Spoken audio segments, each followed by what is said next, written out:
रात के करीब 12 बज रहे थे। डीएसपी राजीव वर्मा की बेटी नेहा अपनी दोस्त की शादी से घर लौट रही थी। नेहा इतनी खूबसूरत थी कि जो भी उसे देखता वह उसकी खूबसूरती का दीवाना हो जाता। शादी की पार्टी में वह दोस्तों के साथ मस्ती कर रही थी। तभी अचानक उसके फोन पर कॉल आया। दूसरी तरफ से आवाज आई, नेहा, तुम्हारी मां की तबीयत अचानक बिगड़ गई है, तुम तुरंत घर आ जाओ। यह सुनते ही नेहा का दिल घबरा गया। उसने किसी को बिना बताए पार्टी से निकलने का फैसला किया और जल्दबाजी में अकेली ही घर की तरफ निकल पड़ी। सुनसान सड़क पर रात के अंधेरे में स्कूटी चलाते हुए उसका मन डर से भरा हुआ था। तभी उसे दूर से एक पुलिस की गाड़ी दिखाई दी जिसकी लाल नीली लाइटें जल रही थीं। गाड़ी देखकर उसके मन को थोड़ी राहत मिली। उसने सोचा, अच्छा है, रास्ते में पुलिस मिल गई, अब मुझे डरने की जरूरत नहीं है। लेकिन उसे यह पता नहीं था कि जिस सहारे की उम्मीद वह कर रही है वही उसके लिए सबसे बड़ी मुसीबत बनने वाला था। जैसे ही वह गाड़ी के करीब पहुंची, उसने देखा कि सड़क किनारे पुलिस की जीप खड़ी है और उसके पास एक सब इंस्पेक्टर सुनील अपने 4-5 सिपाहियों के साथ बैठा हुआ है। सबके हाथों में शराब की बोतलें थीं। वे जोर जोर से हंस रहे थे, ऊंट पटांग बातें कर रहे थे और नशे में धुत होकर माहौल बिगाड़ रहे थे। नेहा की नजर जैसे ही उन पर पड़ी, सब इंस्पेक्टर सुनील ने भी उसे देख लिया। उसकी आंखें नेहा पर ठहर गईं। वह हवलदार से हंसते हुए बोला, अरे देखो कैसी हसीन परी चली आ रही है, आज तो मजे ही मजे हैं। ये तो जैसे स्वर्ग से उतरी हुई है, इसे ऐसे ही कैसे जाने दें। इतना कहते ही सब इंस्पेक्टर और उसके सिपाही नेहा के रास्ते में आकर खड़े हो गए। जैसे ही सब इंस्पेक्टर पास आया, उसने नशे में लड़खड़ाते हुए नेहा का हाथ पकड़ लिया। उसकी आंखों में एक गंदी चमक थी। वह हंसते हुए बोला, अरे ये तो सचमुच स्वर्ग से उतरी हुई परी है। इतनी खूबसूरत लड़की रात के अंधेरे में कहां चली जा रही है। अरे हम पर भी कभी ध्यान दो, तुम्हारी अदाओं का हम दीवाना हो चुके हैं। अब तो बर्दाश्त नहीं होता मेरी जान, बस एक बार हम पर रहम कर दो। सब इंस्पेक्टर के इस बेहुदा स्पर्श से नेहा सिहर उठी। उसने तुरंत झटके से अपना हाथ छुड़ाया और पीछे हटते हुए गुस्से और डर के मिले जुले भाव से बोली, देखिए मुझे घर जाना है, मैं एक शरीफ लड़की हूं और आप एक सब इंस्पेक्टर होकर इस तरह की हरकत कर रहे हैं। आपका काम देश की रक्षा करना है, लेकिन आप तो खुद ही अपराध कर रहे हैं। आप लोग कानून के रखवाले नहीं बल्कि कानून के दुश्मन लग रहे हैं। मुझे रास्ता दीजिए, मुझे अपनी मां के पास जाना है, उनकी तबीयत खराब है। यह कहकर नेहा साइड से निकलने की कोशिश करती है, लेकिन सब इंस्पेक्टर ने फिर से उसका हाथ कसकर पकड़ लिया और जोर से अपनी तरफ खींच लिया। अब नेहा का दिल तेजी से धड़क रहा था। उसका डर और बढ़ गया। उसकी आंखों में आंसू झलक आए। उसने कांपती हुई आवाज में कहा, प्लीज सर, मुझे छोड़ दीजिए, मुझे घर जाना है। मेरी मां की हालत बहुत खराब है, मुझे अभी उनके पास जाना है। आप लोग ऐसा क्यों कर रहे हैं? आप तो मुझे बचाने के लिए हैं, फिर क्यों मुझे डराते हैं? प्लीज मुझे जाने दीजिए। लेकिन सब इंस्पेक्टर उसकी विनती सुनने के मूड में नहीं था। उसकी नजरें और भी नीच इरादों से भरी हुई थीं। वह नेहा की आंखों में देखकर और भी बेशर्मी से बोला, अगर तुम हमें छोड़कर चली गई तो मैं जी नहीं पाऊंगा। तुम्हारी खूबसूरती ने मुझे पागल कर दिया है। बस एक बार मुझे खुश कर दो, फिर चली जाना, बस एक बार। इतना सुनते ही पास खड़ा एक हवलदार बीच में बोला, सर, ये लड़की इतनी नखरे क्यों दिखा रही है, इसे समझाओ। सर, जो कह रहे हैं वही करो। और सुनो लड़की, तुम क्या समझती हो ऐसे ही यहां से चली जाओगी? नहीं, जब तक हम खुश नहीं होते तुम कहीं नहीं जा सकती, समझी? इन गंदी बातों को सुनकर नेहा का दिल जोर जोर से धड़कने लगा।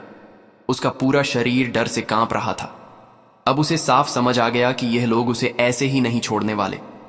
उसके भीतर घबराहट और गुस्से का तूफान उमड़ पड़ा।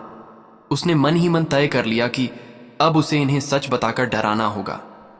हिम्मत जुटाते हुए उसने ऊंची आवाज में कहा, बस बहुत हुआ। आप लोग बहुत बड़ी गलती कर रहे हैं। आप लोग कानून तोड़ रहे हैं, अपराध कर रहे हैं। मुझे जानते नहीं हैं आप लोग। मैं रामनगर के डीएसपी राजीव वर्मा की बेटी नेहा हूं। अगर मेरे पापा को आपकी इस हरकत के बारे में पता चला तो आप सबकी खैर नहीं, इसलिए मुझे तुरंत जाने दो, वरना बाद में बहुत पछताओगे। उसकी आवाज गुस्से से भरी हुई थी, लेकिन अंदर से वह अभी भी बहुत डरी हुई थी। सब इंस्पेक्टर उसकी बात सुनकर ढाका मारकर हंस पड़ा। ओ तो तू डीएसपी की बेटी है, उसने नशे में डगमगाते हुए कहा। लेकिन तुझे देखकर तो बिल्कुल नहीं लगता। डीएसपी की बेटियां ऐसे कपड़े पहनती हैं क्या? वो तो मॉडर्न ड्रेसेस में घूमती हैं और तू सलवार सूट पहनकर शहर की लड़की लग रही है। मुझे बेवकूफ मत बना, झूठ बोलना बंद कर। डीएसपी की बेटी होती तो तेरे तेवर अलग ही होते। अब बहाने छोड़ और वहीं कर जो मैं कह रहा हूं। इतना कहकर सब इंस्पेक्टर ने फिर से उसका हाथ कसकर पकड़ लिया। नेहा अब अच्छी तरह समझ चुकी थी कि इन पुलिस वालों को समझाना उसके बस की बात नहीं है। वे सब नशे में धुत थे और उनकी नीयत बेहद खराब थी। उसके मन में डर बैठ चुका था कि कहीं यह लोग जबरदस्ती उस पर गलत हरकत ना कर दें। अचानक उसने हिम्मत जुटाई और सब इंस्पेक्टर का हाथ कसकर पकड़कर जोर से दांत से काट लिया। सब इंस्पेक्टर दर्द से चीख उठा और नेहा ने मौका पाकर अपना हाथ छुड़ाया और पूरी ताकत से दौड़ पड़ी। सुनसान सड़क पर उसकी सांसें तेज तेज चल रही थीं। वह जान बचाकर भाग रही थी, मगर पीछे से सब इंस्पेक्टर गरजती आवाज में चिल्लाया, क्या देख रहे हो बे? पकड़ो उसे, भागने ना पाए। इतना सुनते ही सारे हवलदार लड़खड़ाते कदमों से उसके पीछे दौड़ पड़े। नशे में होने की वजह से वे तेज नहीं भाग पा रहे थे, मगर उनमें से एक जवान था जिसने दौड़ते दौड़ते नेहा को पकड़ लिया और जबरदस्ती उसे खींचकर सब इंस्पेक्टर के सामने ला खड़ा किया। देखते ही जोरदार थप्पड़ जड़ दिया। नेहा का चेहरा एक तरफ झुक गया, आंखों में आंसू भर आए। सब इंस्पेक्टर गरजते हुए बोला, तेरी इतनी हिम्मत, हमसे बचकर भागेगी तू? बहुत नखरे कर लिए तूने, अब तो तेरा बचना नामुमकिन है। मेरी बात मान ले, वरना आज जिंदा घर नहीं जा पाएगी, समझी? नेहा की आंखों में अब डर साफ दिख रहा था। वह कांपते हुए बोली, देखो, आप लोग बहुत बड़ी गलती कर रहे हो। आपको लगता है मेरे पापा डीएसपी नहीं है, तो थोड़ी देर रुक जाओ। मेरे पापा मुझे लेने जरूर आएंगे और जब वह आ गए ना, तब देखना आप लोग कैसे बचोगे। उसकी आवाज में डर भी था और गुस्सा भी। इतना कहकर नेहा ने अचानक जोर लगाकर फिर से हाथ छुड़ाया और भागने लगी। इस बार वह पहले से भी तेज दौड़ रही थी। सब इंस्पेक्टर और उसके हवलदार उसके पीछे भागते रहे। कुछ ही दूरी पर जाकर सब इंस्पेक्टर ने उसे फिर पकड़ लिया। उसने नेहा का हाथ कसकर दबा दिया और एक और थप्पड़ जड़ दिया। भागने की कोशिश मत कर, जितना भी चाहे दौड़ ले, अब तू मेरे हाथ से बच नहीं सकती, समझी? सब इंस्पेक्टर की यह बात पूरी होती ही थी कि सामने से अचानक एक गाड़ी की तेज रोशनी दिखाई दी। गाड़ी की आवाज सुनकर नेहा का दिल जोर से धड़क उठा। उसने उम्मीद भरी आवाज में चिल्लाकर कहा, अब आप लोग कैसे बचोगे? देख लेना, मेरे पापा आ गए हैं, अब तुम सबकी खैर नहीं। गाड़ी जोर की ब्रेक के साथ सामने रुकी। दरवाजा खुला और बाहर उतरे रामनगर के सबसे बड़े अधिकारी डीएसपी राजीव वर्मा। उनका चेहरा गुस्से से लाल था। उन्होंने उतरते ही सब इंस्पेक्टर को घूरते हुए गरज कर कहा, तुम सब इंस्पेक्टर मेरी बेटी को तुरंत छोड़ो। सब इंस्पेक्टर पहली बार डीएसपी से आमने सामने हो रहा था। उसे यकीन ही नहीं हो रहा था कि यह सच में डीएसपी है, मगर उसके साथ खड़े हवलदार के चेहरे का रंग उड़ चुका था।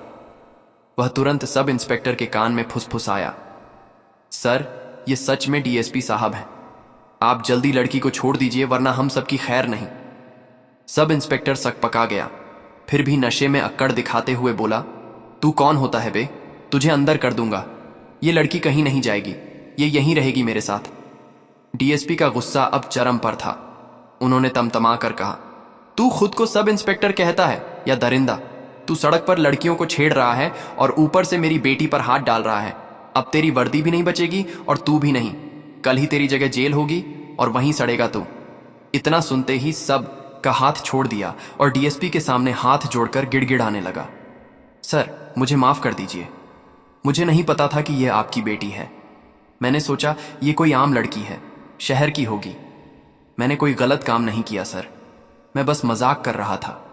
नेहा बीच में रोते हुए गुस्से से बोली, नहीं पापा, ये झूठ बोल रहा है। ये सब इंस्पेक्टर बहुत गिरा हुआ इंसान है। इसने मेरे साथ जबरदस्ती करने की कोशिश की है, इसे मत छोड़िएगा। डीएसपी ने सब इंस्पेक्टर की ओर घूर कर कहा, तेरी वर्दी देखकर मुझे शर्म आ रही है। तू कानून का रखवाला नहीं, बल्कि कानून का भक्षक है। कल सुबह 10:05 बजे प्रेस मीटिंग होगी। वहां रामनगर के अधिकारी और मीडिया मौजूद रहेंगे। वहीं तेरी असली औकात सबके सामने लाऊंगा। याद रख, अब तेरे लिए कोई बचने का रास्ता नहीं है। इतना कहकर डीएसपी राजीव वर्मा ने नेहा का हाथ थामा और उसे लेकर गाड़ी में बैठ गए। पीछे खड़े सब इंस्पेक्टर और उसके हवलदारों के होश उड़ चुके थे। सबकी हालत खराब थी। उन्हें साफ लग रहा था कि अब उनका करियर खत्म होने वाला है। सुबह होते ही रामनगर के सबसे बड़े प्रेस मीटिंग हॉल में बैठक बुलाई गई। अंदर मीडिया रिपोर्टर, बड़े बड़े मंत्री और तमाम पुलिस अधिकारी मौजूद थे। बीच में डीएसपी राजीव वर्मा बैठे थे।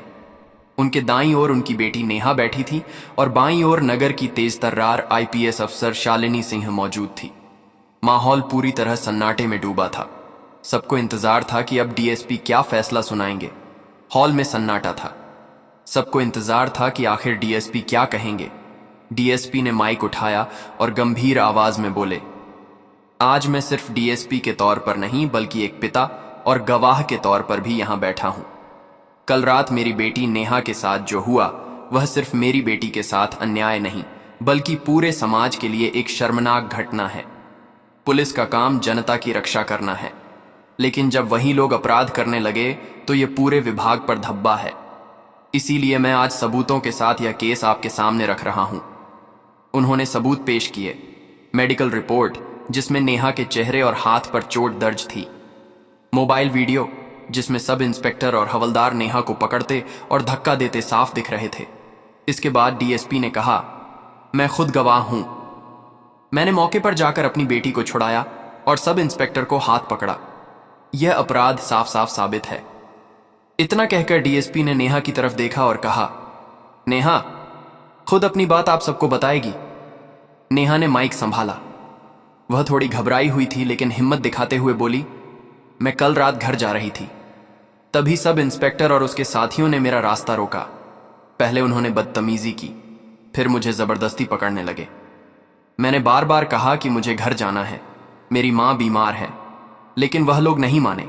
मुझे थप्पड़ मारा, खींचा और धमकाया कि अगर मैं उनकी बात नहीं मानूंगी तो मुझे जिंदा घर वापस नहीं जाने देंगे। मैं बहुत डर गई थी। जब मैंने बताया कि मैं डीएसपी की बेटी हूं तो भी वह लोग मजाक उड़ाते रहे। अगर पापा समय पर नहीं पहुंचते तो पता नहीं आज मैं यहां आपके सामने बैठ भी पाती या नहीं। मैं सिर्फ यही कहना चाहती हूं कि ऐसे पुलिस वालों को बख्शा नहीं जाना चाहिए। अगर मेरी जगह कोई और लड़की होती जिसके पिता डीएसपी नहीं होते तो शायद उसकी आवाज कभी सामने नहीं आती। मैं चाहती हूं कि आज सभी लड़कियों के लिए न्याय हो। नेहा की बातें सुनकर हॉल में बैठे पत्रकार और लोग भावुक हो गए। मीडिया कैमरे लगातार रिकॉर्ड कर रहे थे। इसके बाद आईपीएस शालिनी सिंह खड़ी हुई और बोली, मैं इस केस की जांच अधिकारी हूं।